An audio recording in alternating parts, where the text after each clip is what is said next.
Now, in this session, we will look around how there were certain developments in British Empire that led to rise of artisans, painters, dancers, middle class who were having significant contribution in the different forms of production and generation of profit towards the British industries.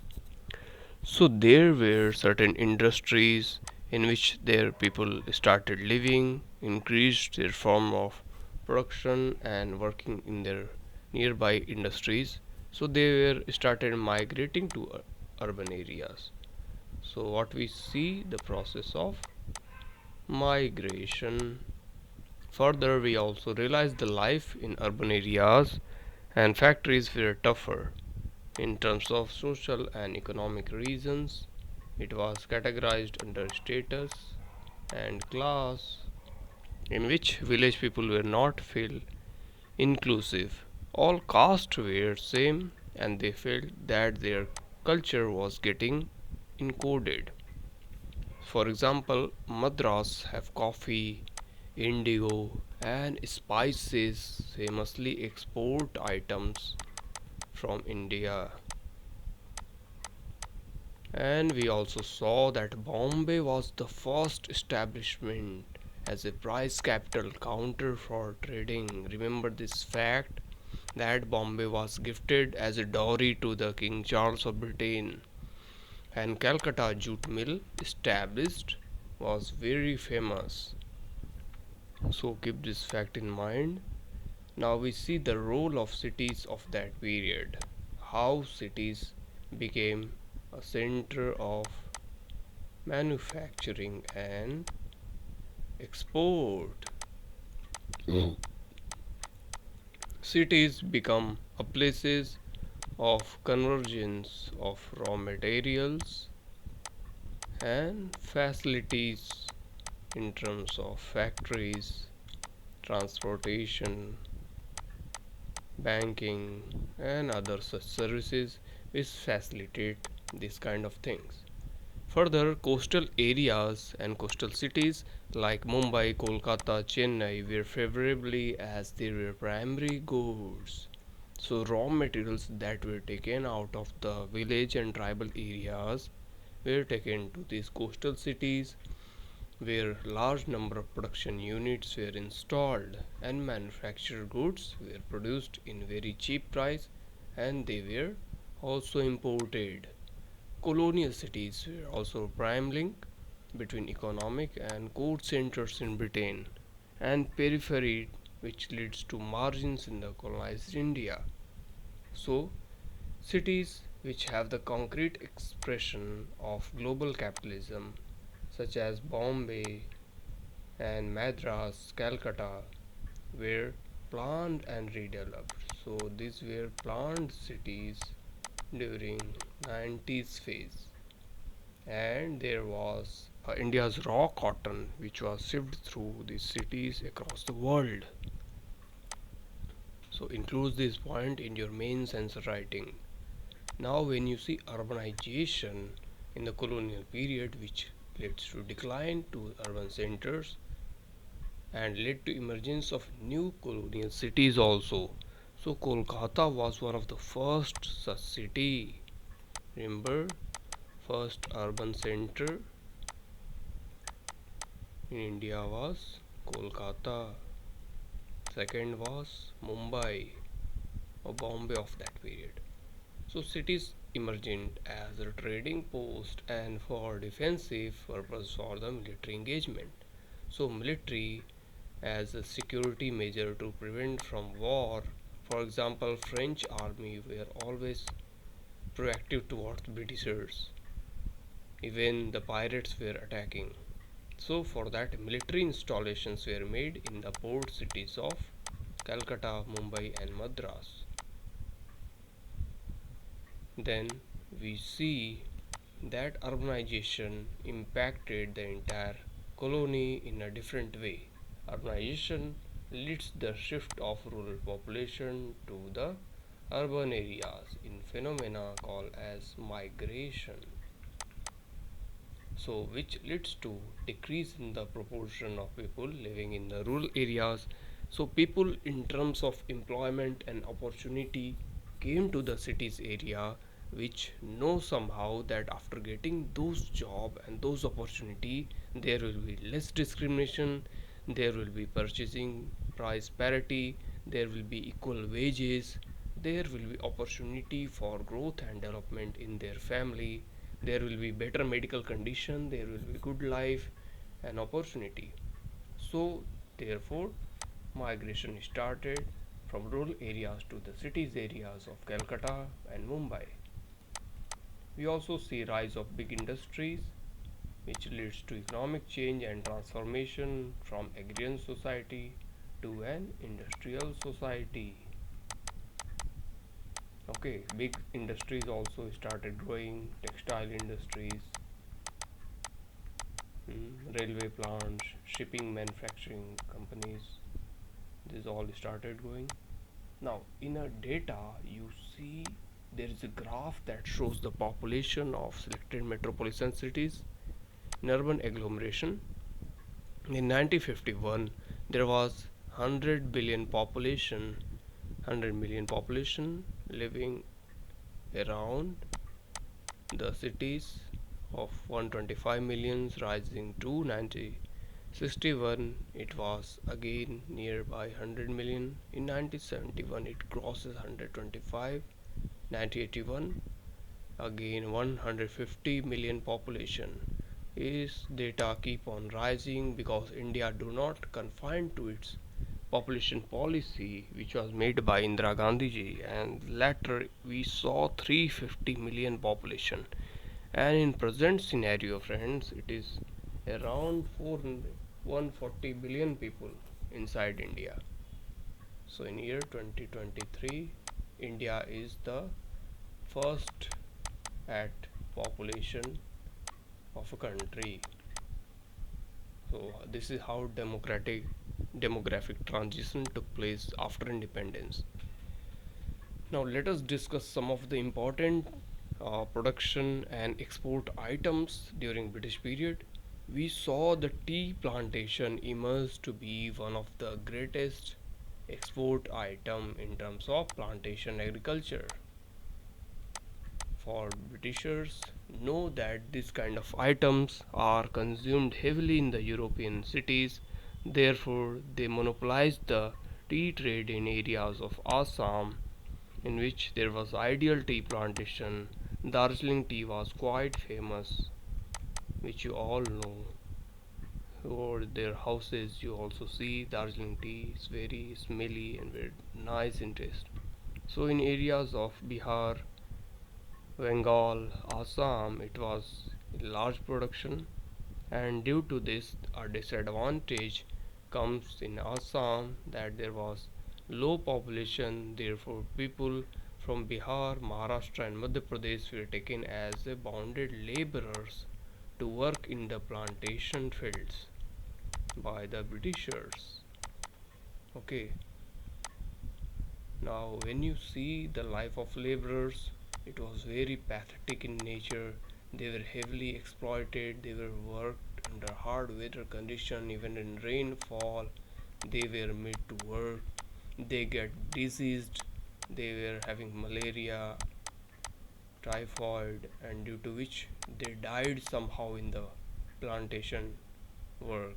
Then again, new workforce taken back from UP, Bihar, Maharashtra to Assam and Darjeeling area, and there was huge brutality with these workers. Their family were provided no wages after these failed to cultivate these plants. So living and working conditions were very poor and tough enough. You see, the laborers were also making houses for the residential foundation in the urban areas, and this is NCRT picture. We saw that there is circulation of labor, there is use of labor which is making his house in a village of Kerala, in Yakur village, and which is having certain distance from the main township, but when this labor is transported to urban area he is having no land, but only to exploit his own labor. Another condition shows that there was BD manufacturing being done in Calcutta. So you see the laborers as well as their kids, small children aged below 13 years and 14 years of age are being exploited under the BD making factories.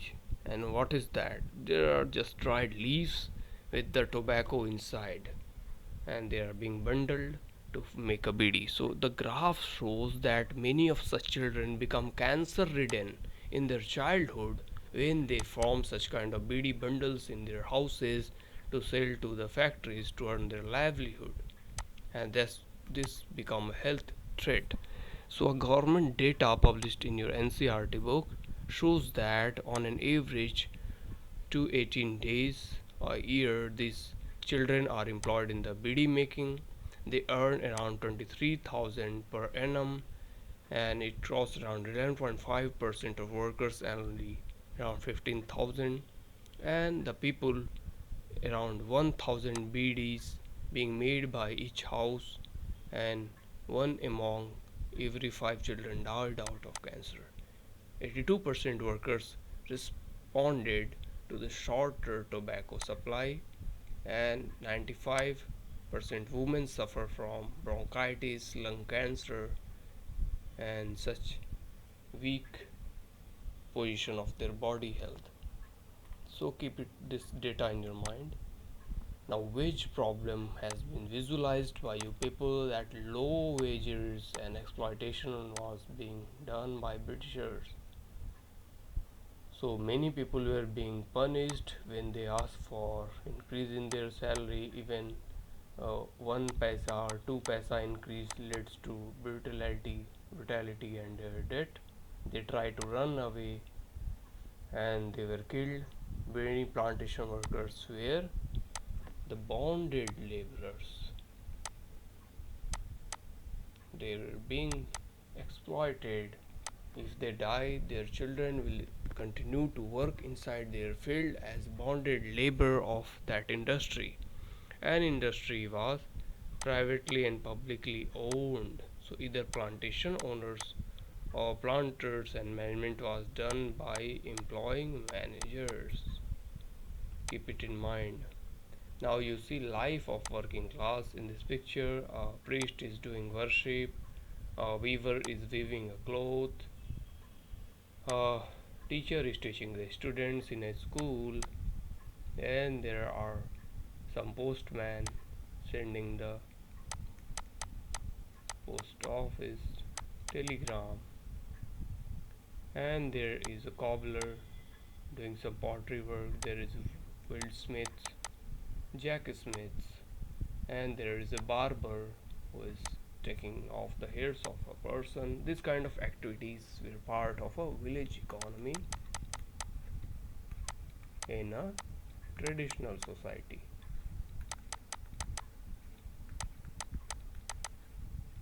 Now this all structure will somehow get modified as Britishers will penetrate.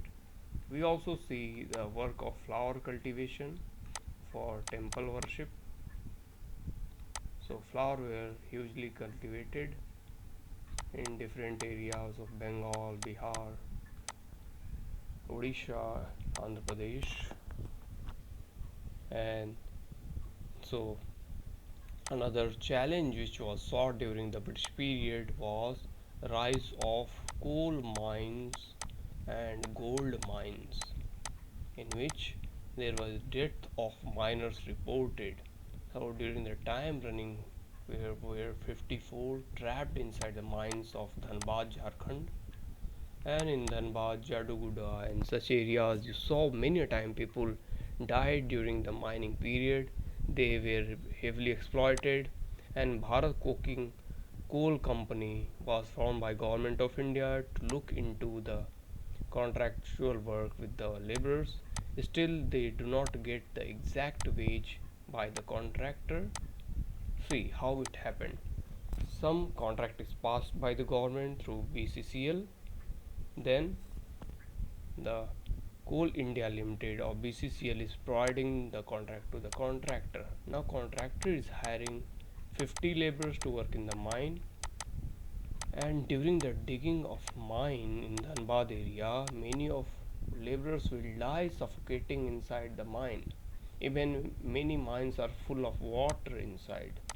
So many laborers entering inside will get sunk in and die inside. So there will be no compensation on the government record. This is the most pathetic and brutal aspect of mining. Therefore, you get electricity out of coal burning inside your house. So beware of those measures which you take to conserve electricity. Later phase, we also saw the challenges with the sugarcane farmers who were being exploited by larger forces of British Empire. So UP sugarcane farmers strive for their life. They do strike and protest, and due to greenhouse gas effect and Central Pollution CPEC, Central Pollution Control Authority, many of these sugarcane industries are being shut down. So this happens so that the sugarcane farmers has to pay heavily when these sugarcane factories are closed. Many of these people commit suicide. Therefore, urban rural area impact constantly visualized. As you see, the migration started in search of village people when they started moving toward the city areas, because in villages they were atrocified, exploited by jamindars and big higher class people. So, in search of respect, dignity, and quality of food, shelter, mediation, they started moving toward the city areas. So social regions in sense of anonymity, ability to choose one's own job, economic reasons such as job opportunities, standard of living, fair wages, etc. attract people to come to cities. Then immigrants and residents were also coming to urban areas, and they were being resisted by the cities people who were facilitating their job. For example, we see in Bengal there was movement against the Hindi speaking people. Similarly, in Maharashtra, you also visualize certain movement and Vihari Purvanchali Vapas Jao, hmm? Maharashtra Navnirman Sena. Such kind of movement shows the reflection of entire social status of a state. And how was this phenomena become prevalent of migration? Because the roadways acted as a path of connecting village people sitting in their village with their cow and their farming field to the cities, engaging them into the productive activities. So roadways also help as a mode of transportation, but also as a shelter of the poor people who sleep nearby the road in the night as they were homeless. So it was a big challenge to provide food, shelter, and clothes to the people migrating towards the cities. As we come towards the metropolis, we saw the cities, suburbs as form of Chennai, Bangalore rise because of the rise of mega companies. Megapolis also rise in suburb cities because of the part of city which were in terms of Delhi NCR, Gurgaon, Faridabad, Ghaziabad, Noida, Calcutta, and so on. So I hope you understand this lecture. I stop this class over here. Thank you and have a nice day.